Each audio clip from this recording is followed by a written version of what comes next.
اعوذ باللہ من الشیطان الرجیم بسم اللہ الرحمن الرحیم۔ اور جیسے میں نے عرض کیا کہ یہ جو حکم ہے کہ اپنے چہروں کو دھو اور اپنے ہاتھوں کو دھو اور اپنے سروں پر مسح کرو اور پاؤں کو دھو، یہ حکم اس صورت میں تو واجب ہے عمل کرنا اس کے اوپر جب آدمی پہلے سے بے وضو ہو، لیکن اگر پہلے سے وضو ہے اور پیچھے کوئی عبادت اس سے کر چکا ہے، اب وضو باقی ہے، تو اس صورت میں بھی بہتر ہے کہ دوسرا وضو نیا تازہ کر لے، اگرچہ بغیر نئے وضو کے بھی نماز ہو جائے گی۔ پھر آگے فرمایا کہ وَإِن كُنتُمْ جُنُوبًا فَطَّهَّرُوا، اگر تم جنابت کی حالت میں ہو تو خوب اچھی طرح پاکی حاصل کرو۔ لفظی معنی یہ ہے فَطَّهَّرُوا، یہاں یہی الفاظ استعمال ہوئے ہیں کہ خوب اچھی طرح پاکی اختیار کرو، لیکن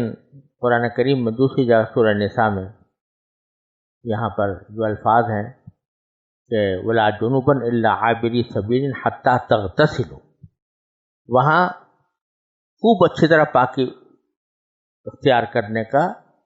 خاص طریقہ بتا دیا گیا ہے کہ غسل کرنا۔ تو جنابت کی حالت میں اگر ہو تو آدمی جب تک غسل نہ کرے اس وقت تک اس کو نماز نہیں پڑھنی ہوتی۔ البتہ یہ ہوتا تھا خاص طور سے حجاز وغیرہ کے علاقوں میں کہ جب سفر کرتے تھے ایک جگہ سے دوسری جگہ، تو اس میں بہت سی جگہیں ایسی آتی تھیں جہاں پر پانی نہیں ملتا تھا۔ حجاز میں پانی بہت کم یاب تھا، تو اس وجہ سے اللہ تعالیٰ نے وہ صورت بھی بیان کرنا مناسب سمجھی کہ وَإِن كُنتُم مَرْضَىٰ أَوْ عَلَىٰ سَفَرٍ، اگر تم بیمار ہو یا سفر کی حالت میں ہو، او جاء احد منکم من الغائط، یا کوئی شخص قضاء حاجت کر کے آیا ہو، او لامستم النساء، یا تم نے عورتوں سے جسمانی ملاپ کیا ہو اور پھر تم پانی نہ پاؤ، پانی نہ ملے، فتیمموا، تو تیمم کر لیا کرو، صعیدا طیبا، پاک مٹی سے۔ اور اس کا طریقہ بھی بتا دیا کہ فامسحوا بوجوہکم وایدیکم منہ، کہ اس کا طریقہ یہ ہے کہ مٹی کے ذریعے اپنے چہروں کو بھی مسح کرو اور اپنے ہاتھوں پر بھی۔ بین ہی یہی الفاظ سورہ نساء میں گزر چکے ہیں اور وہاں تیمم کا طریقہ بھی گزرا ہے۔ اب یہاں اللہ تبارک و تعالیٰ یہ فرماتے ہیں کہ ہم نے جو احکام تمہیں دیے ہیں اس میں تمہاری ضروریات کا پورا لحاظ رکھا گیا ہے۔ ما یرید اللہ لیجعل علیکم من حرج، اللہ تعالیٰ تم پر کوئی تنگی مسلط کرنا نہیں چاہتا، یعنی یہ نہیں چاہتا کہ تمہیں کوئی غیر معمولی پریشانی لاحق ہو۔ احکام جتنے بھی دیے گئے ہیں وہ ایسے ہیں کہ ان پر ایک آدمی معمولی توجہ سے ان پر عمل کرنا چاہے تو اس کو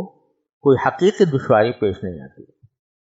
جیسے کہ ابھی دیکھا کہ وضو کے لیے اگر پانی موجود نہیں ہے تو یہ نہیں کہا گیا کہ بھئی کچھ بھی ہو اور کہیں نہ کہیں سے وضو کر کے لاؤ یا نماز قضا کرو، نماز نہیں پڑھ سکتے بعد میں اکٹھی نمازیں پڑھنا،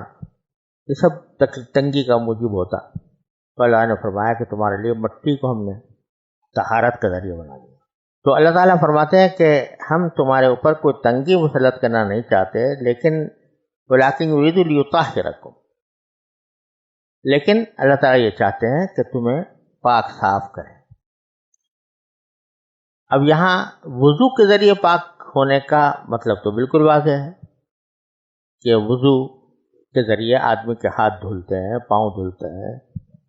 چہرہ دھلتا ہے، تو اس پر اگر کوئی میل کچیل ہے تو وہ دور ہوتا ہے، تو اس کا پاک ہونا تو اور صاف ہونا واضح ہے۔ لیکن تیمم کے ذریعے، مٹی کے ذریعے پاکی حاصل کرنا یہ تو بظاہر کے خلاف ہوتا ہے، کیونکہ مٹی جب آدمی اپنے چہرے پر ملے گا تو مٹی کے کچھ اثرات اس کے چہرے پر بھی آئیں گے، تو بجائے اس کے کہ وہ پاکی حاصل ہو اور زیادہ تلوث کا اندیشہ ہے۔ لیکن پھر بھی اللہ تعالیٰ فرما رہے ہیں کہ یہ ہم نے تمہیں اس لیے سکھایا ہے تاکہ تمہیں پاک کرے۔ اس سے معلوم ہوا کہ پاکی صرف نظافت کا نام نہیں ہے، تو اس بات کا نام نہیں ہے کہ آدمی صاف ستھرا ہو، میل کچیل نہ ہو، لیکن اصل طہارت اور اصل پاکی یہ ہے کہ انسان کا دل پاک ہو، انسان کی طبیعت پاک ہو، انسان کا مزاج پاک ہو، اس کے اخلاق پاک ہو۔ تو اللہ تبارک و تعالیٰ نے جب مٹی کو یہ کہہ دیا کہ تم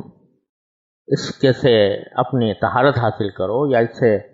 تم وضو کرو،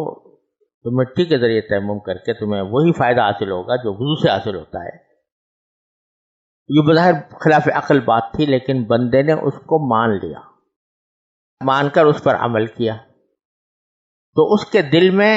اللہ تعالیٰ کی اطاعت کا جذبہ پیدا ہوا کہ اللہ تبارک و تعالیٰ کا حکم ہے، میری عقل کوئی چیز نہیں ہے، میرا اپنا گمان کوئی چیز نہیں ہے، مجھے ایک چیز جو بظاہر تلوث کا ذریعہ نظر آ رہی ہے، اللہ تعالیٰ فرما رہے ہیں کہ اس سے تمہیں طہارت حاصل ہوگی تو میں کروں گا۔ تو یہ طبیعت میں یہ جذبہ پیدا ہو جانا کہ اللہ تبارک و تعالیٰ جو بھی حکم دیں، چاہے وہ عقل کے خلاف لگ رہا ہو، اس کو ہمیں مانیں، یہ ہے اصل طہارت۔ تو وضو کے اندر تو ظاہری طہارت بھی ہے اور باطنی طہارت بھی ہے، اور تیمم کے اندر چاہے ظاہری نظافت نظر نہ آتی ہو، لیکن باطنی طہارت یہ موجود ہے کہ اللہ تعالیٰ کے حکم کی اتباع کا جذبہ اس نے پیدا کیا، عقل کے خلاف پیدا کیا۔ تو اللہ تبارک و تعالیٰ نے یہ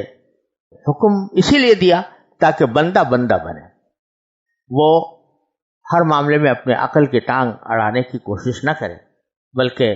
اللہ تعالیٰ کے حکم کے آگے سر تسلیم خم کرے۔ اور یہ سب سے بڑی طہارت ہے، یہ سب سے بڑا تزکیہ ہے، یہ سب سے بڑی صفائی ہے جو انسان کے قلب کو حاصل ہوتی ہے۔